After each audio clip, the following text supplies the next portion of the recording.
ko analyser woon dès le début des émissions mu ne parce que Sadio am na fu tension match di am du bàyyi te nu mu patriotisme am may na ko fépp fu gars yi jaaxle moom mu xam ne kii kat dafay représenter toute une nation pour mën ci génne Sénégal te am na technique boobu je pense moom moo ko fi waxoon te tey jii li mu waxoon dafa am parce que les gens parlent mais c'était pas un match facile hein. On a dominé mais on n'a pas eu d'occasion franche parce que Égypte ni muy footballé la l'Égypte joue comme une sorte de porte coulissante xam nga porte coulissante mooy porte boo xamante ni du déplacé wu ci ligne am ci ligne bi lay poussé ci lay delloo ñoom tey jii porte coulissante la ñu amoon bu doon porte normale day def nii di pousse di maye espace mais porte coulissante du bàyyi espace soo seetloo li Sénégal yi def action yëpp ñoom nii la ñuy def nii defaat nii bloc bas boo xamante ni dañ ko maîtriser ni ci Sénégal génnee la Côte d'Ivoire n'a pas eu des joueurs comme Sadio Mané ou bien des joueurs comme Pape Gueye ou bien des joueurs d'expérience comme Gana Gueye parce que bu ñu amoon loolu dañuy téye match bi xam nañ ne tôt ou tard porte dina am ñu ray ko mais tey jii waxoon naa leen fii ma ne banc wu Sénégal bi bu Sénégal di gagné banc moo koy gagné la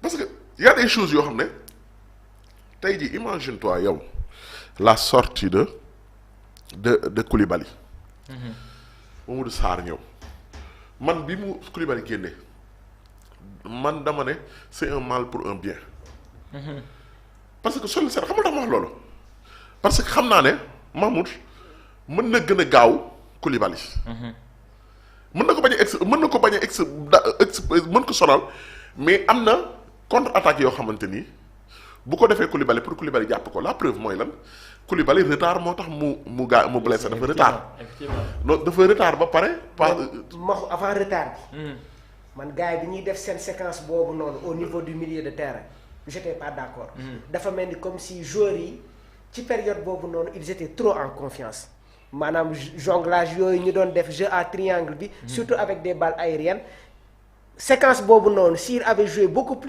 avec beaucoup plus de sérénité bal bi duñ ko perte ba Kalidou Koulibaly di jël carton jaune boobu. non Gana moo perte bal bi. Gana waaw c'est vrai loolu. si d'accord Idrissa Gana waruloon perte bal boobu. ba Gana parce que grand fii qu'est-ce que je t'ai dit nee naa la ne. cette Égypte là quand il empêche Achour de jouer cette équipe là day am problème. La preuve mooy.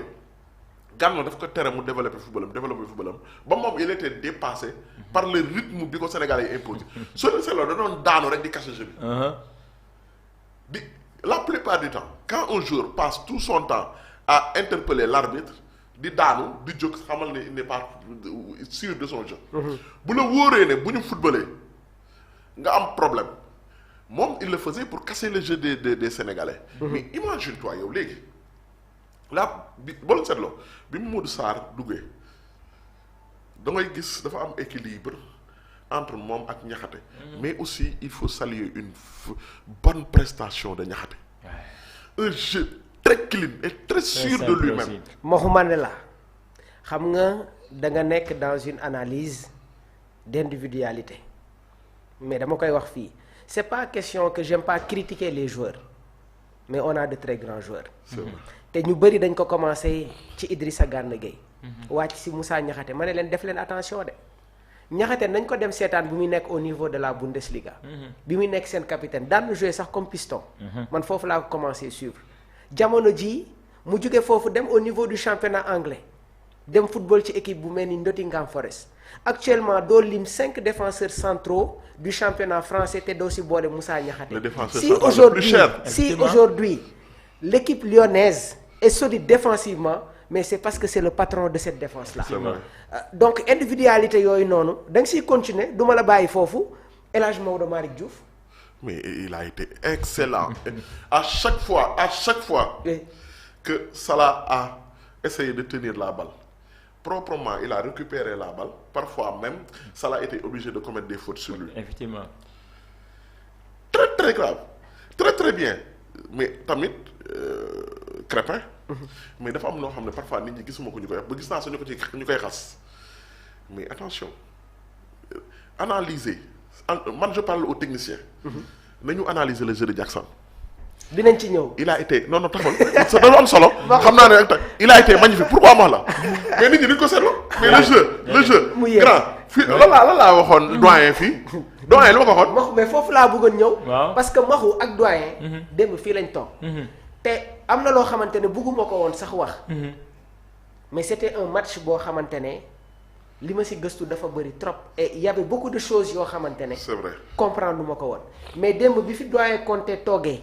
ak Maxu Mandela bi ma ñibbee sama biir kër am na ay recherches yoo xamante ne dama ko naroon def mais dañ ma ko leeralal et sur le plan tactique je vous assure que toutes les analyses yi nga xamante ne def nañ ko hier à notre émission mais loolu la équipe bi appliqué maanaam tactiquement li ngeen doon analyser démb c'était exceptionnel au fait c'était à un autre niveau Maxu Mandela empêcher Achour de jouer mais loolu la Pape Thiaw njëkk a def parce que xam nañ ne que c'était la clé du match. la plate tournante soo ko bloqué rek Égypte du dévoiler li nga xamante ne moom mooy footballam mi ngi wax léegi nii tamit ci Nicolas Jackson mais quelqu'un qui a été formé par Unai Emery quelqu'un boo xamante ne joué na ci équipe bii di Chelsea koo xamante ne jamono jii mi ngi football Bayern Munich nga ne kooku mënul football mais attendez c'est-à-dire.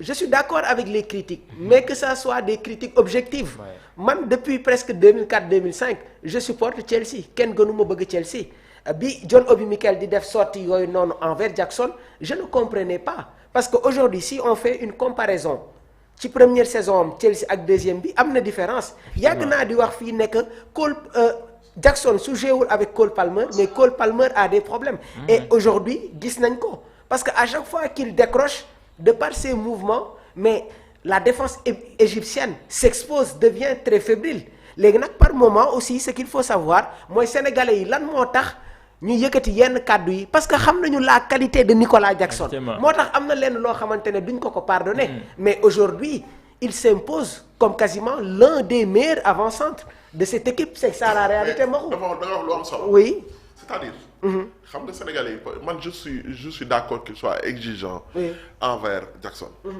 Lassimi bu ñu amoon problème bu Sénégal amoon problème mu joueur ba mu dugal ma ci terrain bi du exigeant envers moi parce que xam naa danaan man toppal rek yow taxawal rek bal bu ñu ko dóoree mu dal sa kaw mais du exigeant naan man dawal dem jëli bal non parce que xam na ne mënu ma ko effectivement mais Sénégalais yi bu ñu exigeant envers Jackson parce que dañu xam ne am mais li gën a jafe ci footballeur moom la Jackson am il est technique il peut dribbler devant comme derrière. mais gis nga bi muy dribble bi muy def derrière ñu koy laal première faute bi. mais saa yi bii bi il faut le but était très technique. mais fii si suuf dafa waroon am caméra. waaw parce que maa ngi gis ma non mais attends Jackson dama gis mu def dara xam nga mën nga wax leen ma jox leen ñaari action yoo xam ne Jackson def na ko dans le jeu benn bi dafa perte balle bi. xam nga dafa perte bal bi dem ci côté Sadio Mané mais mu topp bal bi. effectivement bu deful pressing boobu Sadio mooy def pressing bi. effectivement Sadio bu doon def yenn pressing yi bii bi mu dugal noonu du am assez de lucidité pour dugal ko. la preuve mooy ñun bi ñu dugalee am na benn contre attaque boo xam ne Sadio da ko perte parce que dafa sonn. léegi nag parce que gis nga joueur plus muy dem plus muy jafe pour def yenn effort physique yi. mais Jackson il s'est lessivé pour Sadio Mané am assez de lucidité pour mën a dugal te soo seetlu bu baax. mais bii bi appel bi moom la. moom moo tijji camp yi. pour Sadio mën a dóor mu dugg moom moo tijji. non moom xoolal appel de ballon il est très bon en appel dama leen ko wax. allez-y coach. waaw demal vas-y. non Jackson fi mu jàpp moo neex moo tax ma déglu ko. non foofu yéen ñaar la foofu. Jackson moo jàkkaarloo ak Sadio. c'est la finale. moo jàkkaarloo ak Sadio. défense axe parce que c'est une des rares fois yoo xam ne axe bi xaw nañu ko déplacer. axe ci Égypte bi. xaw a taxaw na ci place.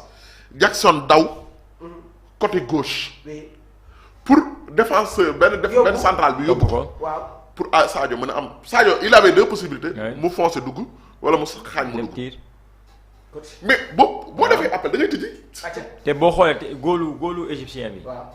si j'étais l'entraîneur de l'Égypte. Coupe d'Afrique bi du ma ko convoqué ci banc bi laa koy teg. hier on l'a dit. saa waay nee na góol bi ku sànni am dara. démb démb loolu la. góol bi moom war nañ di ko làmb. góol bi gëj na nekk. oui gëj na waxuma titulaire parce que mi ngi góol titulaire